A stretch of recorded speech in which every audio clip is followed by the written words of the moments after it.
You ask Tiger to solve. This deals with linear equations with one unknown. The final result is x equals -5. Let's solve it step by step.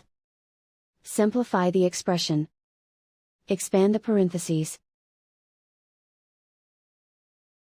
Multiply the coefficients. Simplify the arithmetic. Group like terms. Combine like terms. Group all constants on the right side of the equation. Add 10 to both sides. Simplify the arithmetic.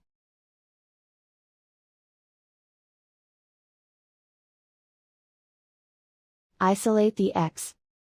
Divide both sides by -2. Cancel out the negatives. Simplify the fraction. Move the negative sign from the denominator to the numerator. Find the greatest common factor of the numerator and denominator. Factor out and cancel the greatest common factor. And so the final result is x equals -5.